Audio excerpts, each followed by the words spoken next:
Am I the a-hole for telling my kid the real reason me and her father split? So, me and my ex-husband split about a year ago. He had been cheating for over half the amounts of years we had been together, and I caught him in bed with a man and a woman. He was bisexual. I divorced him soon after, despite all the pleading, and we went our separate ways. I've tried to briefly explain without outing him to my daughter, 15 female, why we are splitting. My intention was never to turn her away from her dad or make her hate him. We had originally stated that we would try to keep this as brief and shelter our daughter from this harsh time as much as possible. But lately, she has been very hateful and disrespectful towards me, and for the longest time I couldn't understand why. Until she had gotten into a fit and told me that I ruined her life, and if I just kept my legs closed, she would have still had her family back together. This shocked me. At first I was angry, but then I was confused as to where she got this information from. I'd asked her before, and she said that she wasn't going to talk to me when I was the one who ruined her life. I called her father and asked him if he knew anything about this, and if he had told anyone I was the one who screwed up. But he dismissed everything and said he had no clue where she had gotten that information from. Now I was really confused, and back to angry that she said this to me, but I chose to wait until I knew what was going on. I tried talking to her multiple times, but she continued to shut me down and say that I ruined her life. I'm a terrible mom, that I chose sex over her family, and I'm the only one to blame for not having a mom and dad together. I reached out to all family and friends to see if they had said anything that would lead to this as well. Now, I'm not proud of this, but I saw a message come up on my daughter's phone and I picked at it. The message read, "I know, sweetie, just 3 more days," and it was from her dad. I opened the phone to see tons of messages of them two going back and forth, with her telling him that she was sick of being here. She didn't want to be near me after I did that. She couldn't believe I would cheat. She's disgusted by me. And her father just agreed and consoled her. I asked him multiple times if he knew anything about her behavior, and he said no, and he put the blame on me for no reason. So I called him once again after that and messaged him about it, when he didn't respond and got left unread. So, I sat my daughter down and told her that I know she's angry at me, and that I tried to shelter her from this and keep her as far away from this as possible, but I won't be held accountable for actions that weren't mine. I left any and all questions that I couldn't say without her perspective out. She was shocked and apologized for her behavior to me. This wasn't some petty revenge to get back at him, but I can't have my relationship with hers ruined either. I'm now getting blasted by all of my family and his for doing this. So am I the a-hole? Now for the top comments. Not the a-hole. And you should screenshot and keep those messages of him turning her against you. That is illegal in many places, as is parental alienation. Also, keep any messages where he admitted he was the one who cheated, and where you agreed to not discuss it with her. Next, I'd consult a lawyer in case it takes this farther. Oh man, I actually get furious when the cheaters say their partner cheated, and try to get their kids to hate the faithful parent. He's so trash he's not worth anything. Sweetie, just 3 more days. Instant vomit. My ex-husband did this, also claimed I was the dangerous one. I had planned not to tell my son anything until he was an adult or at least late teens. I had planned to go with, sometimes, no matter how hard people try, it's best for them not to be together. This is what's best for us and you, because we couldn't live together lovingly and respectfully. But when my son came home with all of what happened turned around on me, I was cornered into sharing the truth. When I felt conflicted about what to believe, I had him use his critical thinking skills. For example, X is much stronger than I am, and I'm not physically capable of doing any of what he had done to me, and promised I wouldn't be upset with him if he didn't believe me. He thought through the facts and came to the correct conclusion. Not the a-hole honestly reads as the appropriate and good choice in a super cruddy situation. His manipulating and lying to get himself seen in the best light, after being the one to ruin things, mark him as one to not really sympathize with. She already was no longer being sheltered from it when you explain things. And at that point, knowing what really went on is just the best position to be in. I hope the family also have the full story too. Yeah, me too. But as for the family, I'm not sure what they do or don't know. Some of it is his family too, so I can't say much to them. Are you able to talk to them about it to make sure they know what really happened? Or like draft some kind of written account of what happened on your side as neutrally but true as possible? If he is going behind your back to turn your daughter against you, it wouldn't be surprising if it extended further out. Heck, sometimes just being the first to paint a messy situation is grounds to bend it a good bit in your own favor. and people take advantage of that sometimes. I could, but that's a lot of people, and very defined and argumentative people from my experience. So I'm just trying to take whatever energy I have to argue with them about it, because I know they won't believe me, or they will have an issue with something. Do you have proof he cheated? Because you're going to need it. You're going to drag your daughter into this mess. You need to talk to your lawyer ASAP. Not the a-hole. He's on a smear campaign against you, so you need all the proof you can get. I have the messages, and proof of all the money he spent on hotel with other people that he's admitted to. I'm not sure where this will go as of now. Hopefully I won't need it. Next story. Am I the a-hole for not allowing my boyfriend to come with me on a trip since he was about to ask his parents to pay for all expenses? My 20 female friends from uni and I have been planning to go on a trip next March since the beginning of this year. Since 2 of my friends are bringing their partners along with them, I've asked my boyfriend 19 male if he wanted to come as well, under the condition that he earned the money himself to cover his expenses, including plane tickets and accommodations, which had come to be around 5,000 Canadian dollars. I made this request months ago because I knew he was going to ask his parents for the money to cover the expenses, which they had always given him. Like when his brother asked for $3,000 for a gaming setup and when he asked for $2,000 so he could have a TV in his room. His family isn't super wealthy, but they're well-to-do, and his mom has tried to ask him to try and get a part-time job during school breaks, to which he has always said he'll try, but ended up never getting one. I grew up in a household where we often had to get by, and thus has worked/been working multiple part-time jobs since I was 16, and have been trying to urge him to get a job with his mother. A couple of days ago, he told me he wants to go on a trip with me, which shocked me, as I questioned how he was going to raise $5,000, since we still have classes and semester break doesn't start till late Feb. And he told me he asked his parents, and they agreed to help pay for his expenses. I told him no, I would not be allowing him to go on the trip with me, and refused to share our itinerary document with him, since I made it clear I didn't want his parents to pay for his expenses, and established that he would have to earn his keep. But he told me that this was something I should have zero say over, since I was never in charge of how his parents' money. We had a fight over this, and he called me a controlling, manipulative freak. Before ranting to my friends' partners who were going on this trip with us, we're all part of the same friend group. They all agreed I was a little out of line, and should have no say over how he raised the funds needed.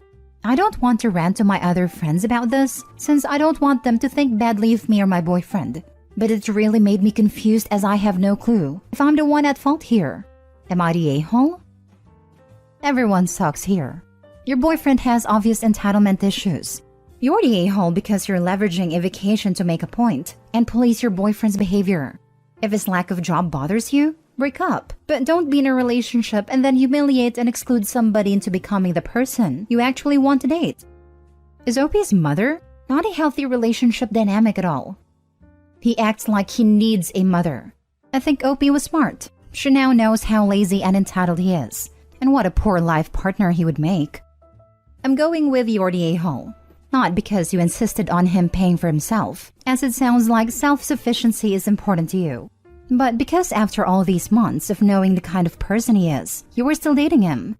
If his self-sufficiency isn't enough to go on a trip, it's not enough to be a boyfriend. It sounds like you are trying to fix him. Stop that, and move on to other guys who aren't broken. If you don't want to date an entitled lazy guy, break up with him. Maybe life will be different for him after school, but it's a hard thing to change while in school full-time.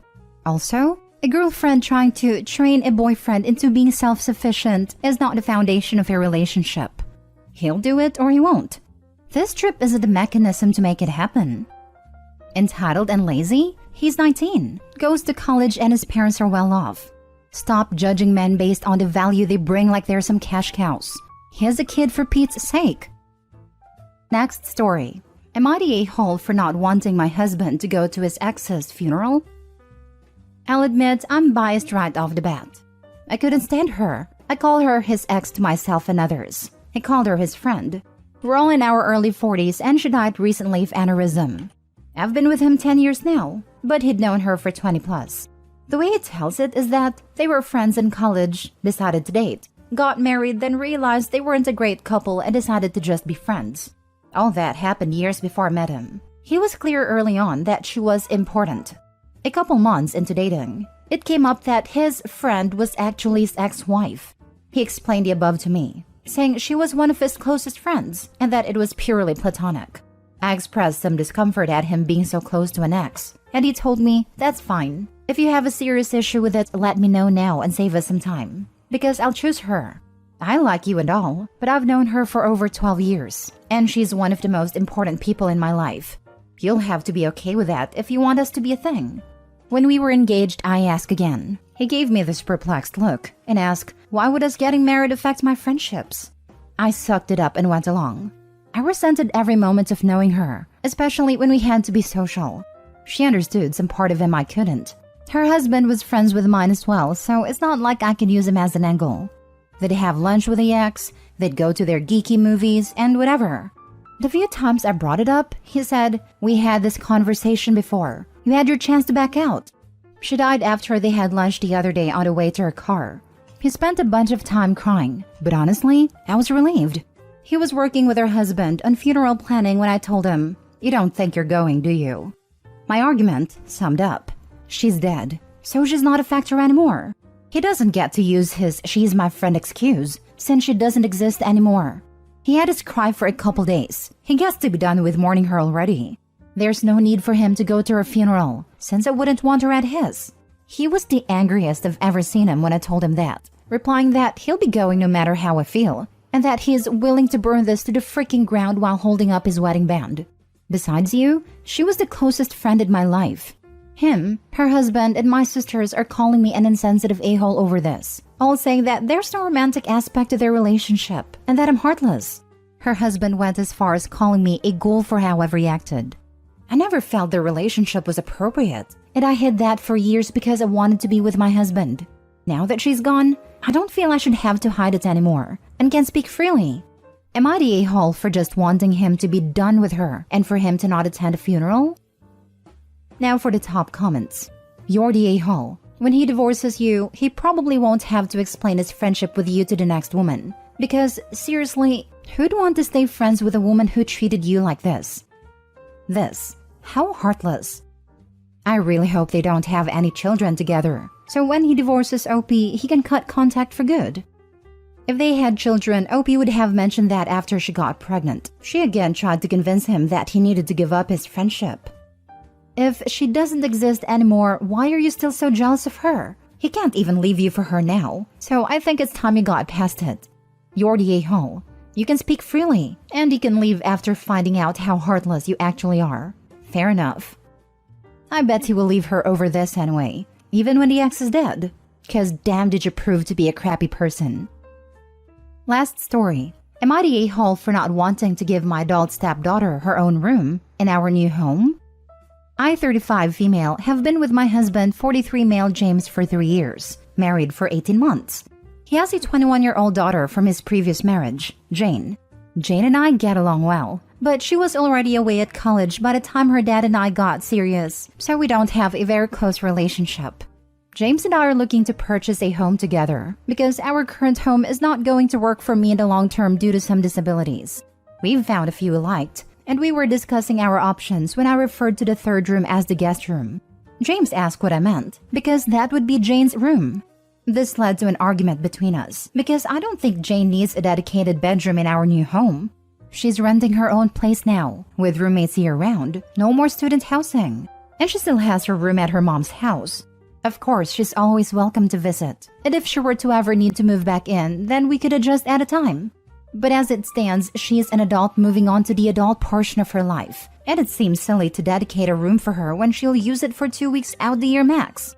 My husband is upset with me still, but I really don't think his position is that strong. She's a grown-up now. Am I the a-hole? Not the a-hole. As you say, she's a grown woman with her own grown-up home. Why on earth would she need her own room in your new house? Tell your husband to cut the umbilical cord. I wonder if this is less about the umbilical cord and more about feeling some competition with the ex who still has a room for her adult daughter. This is it. Mom is home because mom has a room for her. Not the a-hole. I'm astonished at people calling you an a-hole and suggesting your daughter should get to decorate a room in your house which she doesn't live at. If my father tried to allocate me a room like this, I'd find it deeply weird. Have you got any indication about her feelings on this madness? We haven't spoken to her about it, but she usually prefers staying at her mom's anyway, so I would guess that she won't be all that interested. Maybe this is your husband wanting to keep a door open, so to speak, but it feels like a futile and somewhat wasteful gesture. In any case, this sounds like an issue he needs to work through, which is creating a problem for you. Only advice that could be given is to stand firm but speak through it with him. No a-holes here, but I strongly suggest you call the third bedroom Jane's room, at least for now. Moving into a new home is stressful enough. Your husband doesn't want to feel like he's losing his old house and his daughter, which is exactly what he's going to worry about if you start using the Jane can just stay at her mom's house logic. If Jane had her own room in the old house, then for now let her have her own room in the new house. As time goes on, when everyone settles in and your husband realizes how sporadically Jane visits, then he'll be able to accept the fact that Jane is an adult and the new house isn't her home. Not because she never had a bedroom to begin with, but because Jane grew up into a woman with her own home and her own space. If you let the process happen naturally, it'll still happen, but you won't look like the mean stepmother pushing out his daughter.